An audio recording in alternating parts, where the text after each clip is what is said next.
what happens when I do this. So simply exit the sketch and save the changes, and now that's sort of like a piece of tubing. It's got a wall to it. But what that did was force this inside diameter to start the same place the outside diameter did. That can be good if you're sure that's the way the part's always going to be. If you're anything like me, I've worked for too many people that change their minds too often. So I'm going to go back to that sketch. I'm going to delete, and you'll notice that I get a little symbol that tells me, or a dimension I should say, that tells me how far offset, and I get an offset symbol, offsetting entities.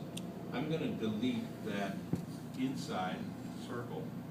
That'll get rid of the offset feature again. I'll go back, exit the sketch, save the changes, back to a solid. And I'll pick out here on this face to sketch. This time I'll pick this edge and use offset entities and reverse. Click OK. There's a reason I've done this. This gives me a feature when I go to extruded cut. It may look like the same thing. Right now it's going 2 inches deep, which is the same length as that. I could, however, decide to change that depth, either more shallow, you can see a nice reflection of it, or deeper for that matter. And now it's a separate feature. Let's just keep it shallow. I'm going to make it, let's say, a 1/2 inch deep. It looks really clear to us. Click OK. So now I've got a shallow boring here, but it is dependent upon that diameter. It is offset from that diameter. If I were to double click on the feature, I can see the offset value is 0.1. Change that, let's make it 0.2. It'll regenerate from here so that it's a little bit more obvious. But it is definitely offset. Clicking off of it, I made a change. I can go to this one now and change that angle. Well, let's make it 2-inch dimension. That seems to be cleaner. I'll make that 2.5 and regenerate. What I have done is use that to maintain a 0.2 wall thickness around that diameter. I at least once have mentioned the words design intent in this class. Let's say that feature that I've built right now is to anticipate design intent. I've decided I want a wall thickness of 0.2 here, so I use the offset tool to create this feature.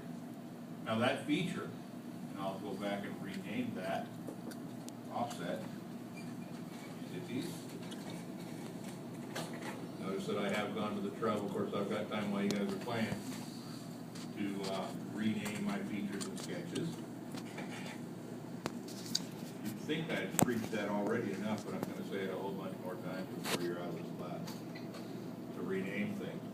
But right now it doesn't seem to mean much. But the other thing that's powerful about that feature, not only can I control its depth, but I can also suppress it. If I click on the icon for the feature and choose this one right here that says suppress, now as far as the model is concerned, that doesn't exist. It's pretending that it doesn't exist. So I've got a boss that comes along and says, I don't want that hole in there after all. And then tomorrow he comes back and says, I changed my mind, we want it in again. It's that quick for me to go back and unsuppress the feature. Now, if I were to suppress this one called convert entities, what do you think happens to the one called offset entities? Shouldn't that be there? Can it exist? Can it possibly exist? If you think about it, I made a sketch that was offset from the outside diameter of that feature called convert entities. Right. So now it won't know where that offset comes from.